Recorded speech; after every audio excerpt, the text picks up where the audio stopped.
Saudos irmãos, na gloriosa paz de Cristo. Estaremos lendo Atos, no capítulo 2. A vinda do Espírito Santo no dia de Pentecostes. Eita, aleluias! Chegando o dia de Pentecostes, estavam todos reunidos num só lugar. De repente veio do céu um som, como de um som forte, e encheu toda a casa, na qual estavam assentados. E viram que parecia línguas de fogo, que se separaram e pousaram sobre cada um deles. Todos ficaram cheios do Espírito Santo e começaram a falar noutras línguas, conforme o Espírito os captava. Haviam em Jerusalém judeus, devotos a Deus, vindo de todas as nações do mundo. Ouvindo-se o som, ajuntou-se em uma multidão que ficou perplexa, pois cada um os ouvia falar em sua própria língua. Atônitos e maravilhados, eles perguntavam: acaso não são galileus todos estes homens que estão falando? Então, como os ouvimos, cada um de nós, em nossa própria língua materna? Partos, medos, elamitas, habitantes da Mesopotâmia, Judeia e Capadócia, do Ponto e da província de Ásia, Frigia e Pafília, Egito e das partes da Líbia, próximos a Cirene, visitantes vindo de Roma, tanto judeus como convertidos ao judaísmo, cretenses e árabes, nós ouvimos declarar as maravilhas de Deus em nossa própria língua. Atônitos e perplexos, todos perguntavam uns aos outros: que significa isto? Alguns, todavia, zombavam deles e diziam: eles beberam vinho demais.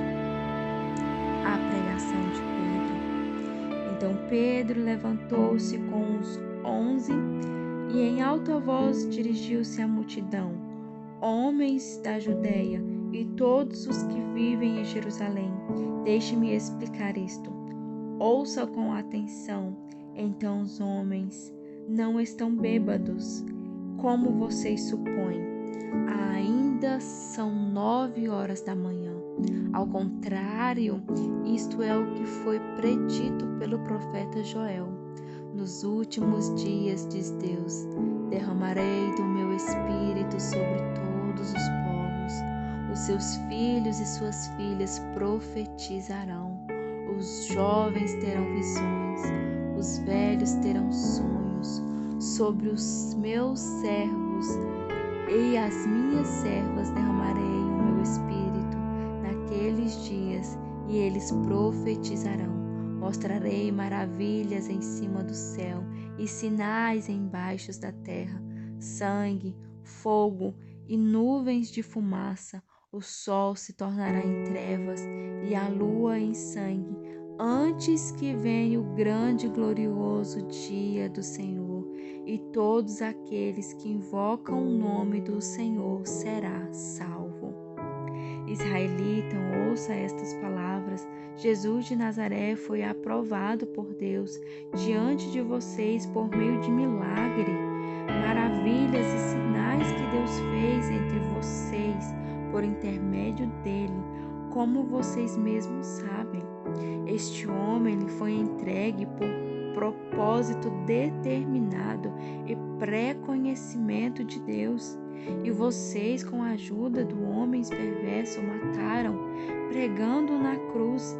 Mas Deus o ressuscitou dos mortos, rompendo os laços de morte, porque era impossível que a morte retivesse. A respeito dele, disse Davi: eu sempre vi o Senhor diante de mim, porque ele está à minha direita, não serei abalado. Por isso meu coração está alegre e a minha língua exulta. O meu corpo também repousará em esperança, porque tu não me abandonarás no sepulcro, nem permitirá que o teu santo sofra decomposição. Tu me fizeste fizeste conhecer o caminho da vida e me encherá de alegria na tua esperança.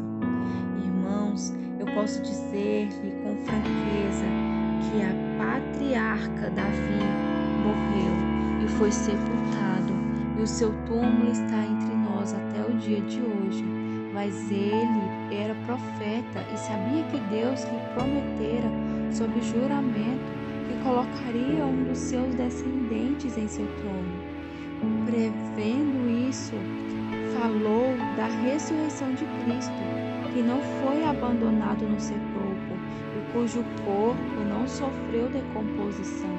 Deus ressuscitou este Jesus e todos nós somos testemunhas deste fato. Exaltado à direita de Deus, ele recebeu do Pai o Espírito Santo prometido e derramou o que vocês agora vê e ouvem, pois Davi não subiu aos céus, mas ele mesmo declarou: o Senhor disse ao meu Senhor: senta-te à minha direita, até que eu ponha os teus inimigos como estrado para os teus pés. Portanto, que todos os Israel fiquem certo disso. Este Jesus, a quem vocês crucificaram, Deus os fez Senhor e Cristo. Quando ouviram isto, ficaram aflitos em seu coração e perguntaram a Pedro e aos outros apóstolos: irmãos, que faremos? Pedro respondeu: arrependam-se e cada um de vocês sejam batizados em nome de Jesus Cristo para perdão dos seus pecados e perceberão o dom do Espírito Santo, pois a promessa é para vocês, para os seus filhos e para todos os que estão longe, para todos quanto o Senhor, o nosso Deus, chamar.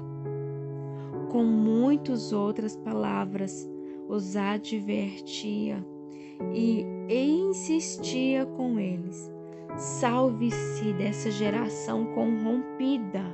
Os que aceitaram a mensagem foram batizados, e naquele dia houve um acréscimo de cerca de 3.000 pessoas à comunhão dos cristãos. Eles se dedicavam ao ensinar apóstolos e a comunhão, a partir o pão e as orações. Todos estavam cheios do temor e muitas maravilhas e sinais eram feitos pelos apóstolos. Os que criam mantinham-se unidos e tinham tudo em comum, vendendo as suas propriedades e bens, distribuíram a cada um conforme a sua necessidade.